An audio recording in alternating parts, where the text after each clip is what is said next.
Chapter 50. Joseph threw himself on his father, and wept over him and kissed him. Then Joseph directed the physicians in his service to embalm his father Israel.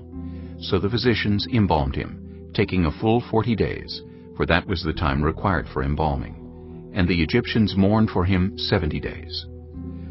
When the days of mourning had passed, Joseph said to Pharaoh's court, "If I have found favor in your eyes, speak to Pharaoh for me.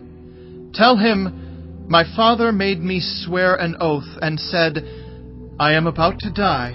Bury me in the tomb I dug for myself in the land of Canaan. Now let me go up and bury my father. Then I will return.'" Pharaoh said, "Go up and bury your father, as he made you swear to do." So Joseph went up to bury his father.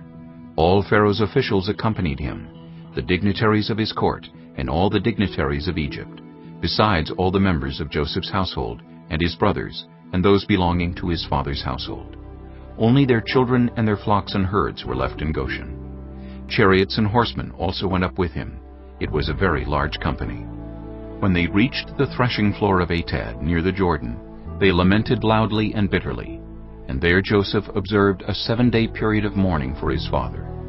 When the Canaanites who lived there saw the mourning at the threshing floor of Atad, they said, "The Egyptians are holding a solemn ceremony of mourning." That is why that place near the Jordan is called Abel Mizraim. So Jacob's sons did as he had commanded them. They carried him to the land of Canaan, and buried him in the cave in the field of Machpelah near Mamre, which Abraham had bought along with the field as a burial place from Ephron the Hittite. After burying his father, Joseph returned to Egypt, together with his brothers and all the others who had gone with him to bury his father.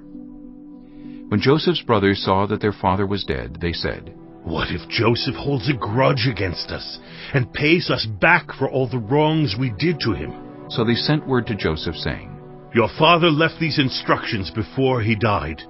This is what you ought to say to Joseph. I ask you to forgive your brothers the sins and the wrongs they committed in treating you so badly. Now, please forgive the sins of the servants of the God of your father." When their message came to him, Joseph wept. His brothers then came and threw themselves down before him. "We are your slaves," they said. But Joseph said to them, "Don't be afraid. Am I in the place of God? You intended to harm me, but God intended it for good, to accomplish what is now being done, the saving of many lives. So then, don't be afraid. I will provide for you and your children." And he reassured them and spoke kindly to them. Joseph stayed in Egypt along with all his father's family. He lived 110 years and saw the 3rd generation of Ephraim's children. Also the children of Machir, son of Manasseh, were placed at birth on Joseph's knees. Then Joseph said to his brothers, "I am about to die, but God will surely come to your aid and take you up out of this land to the land he promised on oath to Abraham, Isaac, and Jacob." And Joseph made the Israelites swear an oath and said, "God will surely come to your aid, and then you must carry my bones up from this place." So Joseph died at the age of 110, and after they embalmed him, he was placed in a coffin in Egypt.